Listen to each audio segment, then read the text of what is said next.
Hello and welcome to the December 2020 book Logos and Mythos Book Club Live. I hope you guys are having a great month. I hope you are enjoying your holiday season already. And I hope too that you are looking forward to some time with family and maybe friends, depending on where you are and how things are going in your area. I want to, of course, welcome you. Tonight is a special book club. I'm going to be reading a short story for you guys that some of you have helped me with. Some of you have taken the opportunity to select some options for me for this story, and so I'm looking forward to reading that for you guys tonight. Also, I have to give a huge shout out and thank you to my husband who got this beautiful fire going for us. So that just adds a little something special to it.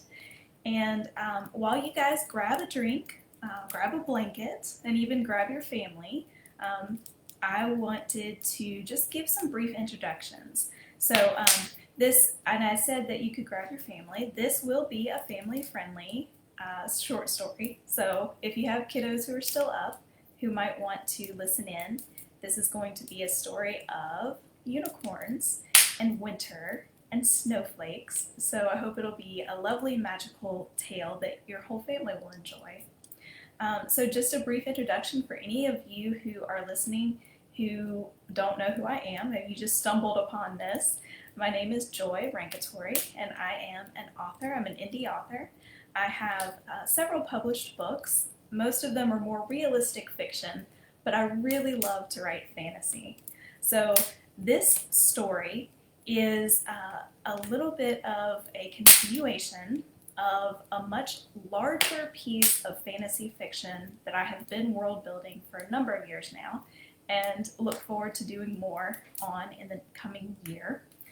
When we first met Ail, that was in a short story called A Leverel Awakened, and it was published in the Crux Anthology, which came out in 2018. In this post, you'll see a link so you can get some more information about that amazing book. All profits of it go to Compassion International, so I'm pretty proud of that collection that I was able to be part of with a bunch of other fantastic authors. So that's where we first met one of our unicorns today. But in this short story, you're going to meet another character. So this will be a brand new character for everyone. So the way this story came to be was I asked if you guys wanted winter or Christmas, and you chose winter. Then I asked if you wanted realistic or fantastic, and you chose fantastic. And then I asked if you wanted unicorns or fairies, and you chose unicorns.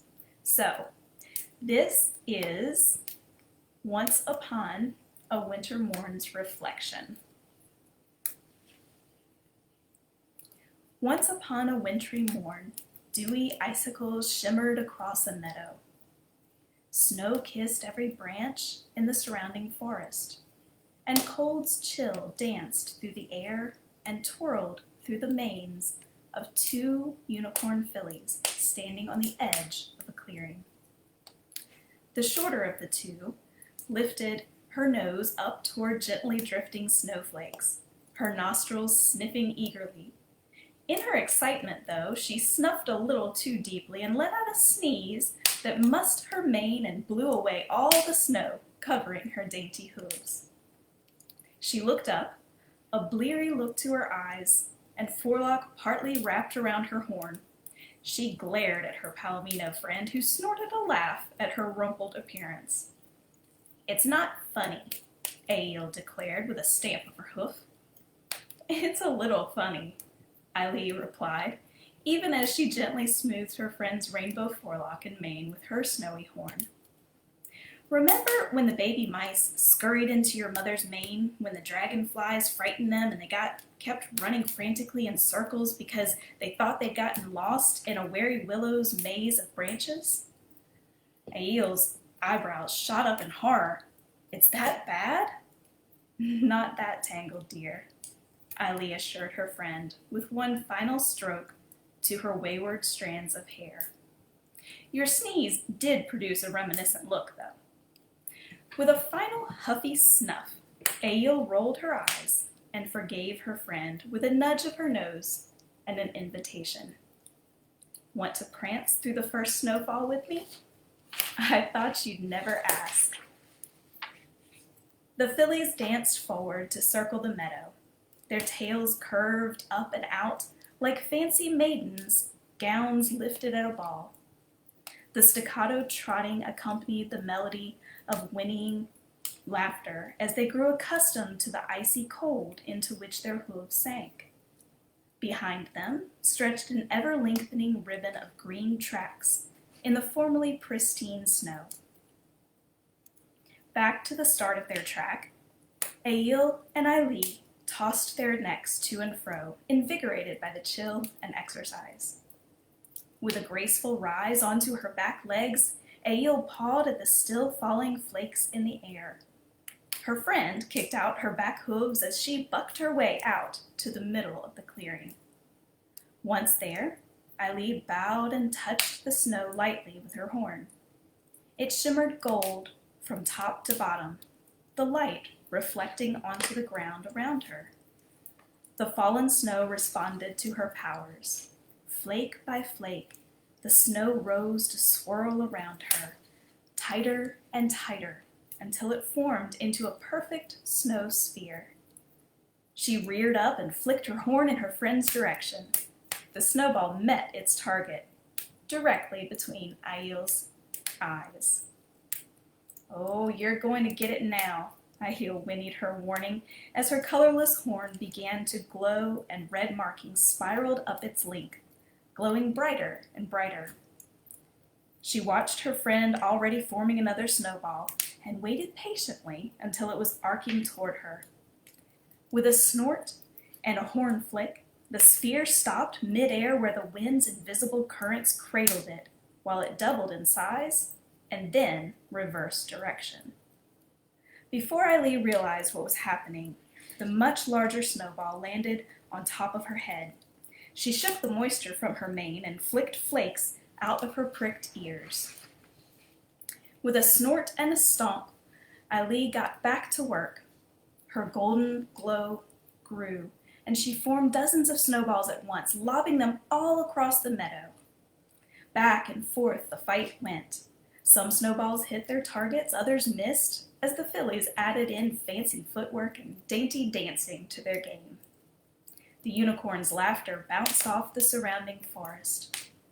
By the time the sun rose higher behind the trees, each filly shimmered with moisture from the snowballs that had met their targets. They stood next to each other in the middle of the clearing, their noses lifted to the sun's warmth and charm as they caught their breaths. With a sigh, Aile signaled her contentment and spoke. "I needed that." Her friend dipped her head in agreement and asked, "Are you anxious about your prophecy?" She watched Aile's gaze grow distant, even as she nodded her answer. "She of the rainbow mane and magical horn shall ride forth to do battle with the King of Darkness," Aili quoted. "Do you fear facing him?" Aile's look hardened and she flipped her mane. "Certainly not.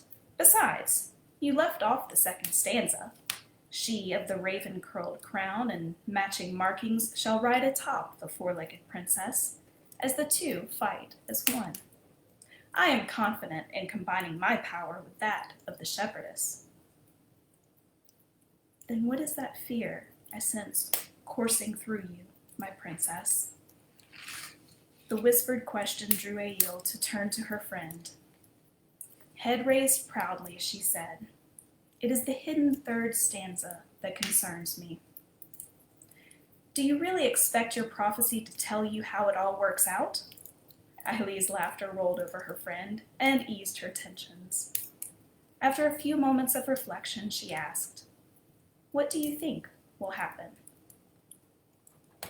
"I have to believe Elspeth and I find the courage to do our part for good to ultimately overcome evil, however small it may be, however it ends for me. Day's inevitable victory and our opportunity to be used for it is all that matters to me. So thank you for joining me tonight for this little fireside tale. I hope you have enjoyed a little bit more about Aile. And if you want to read more about her and about the shepherdess that I mentioned, Elspeth, you can find those in this book that I mentioned earlier, The Crux. And it is one short story of 16 fantastic sci-fi and fantasy adventure stories that you'll find in this lovely collection. So the links for more information on this and other ways that you can kind of follow along and see my journey, my writing journey, and learn more about the stories that I have out and the books that will be coming in the new year. All of those links will be in this post. So I wish you all a very Merry Christmas and a Happy New Year. Thank you for joining me. Bye.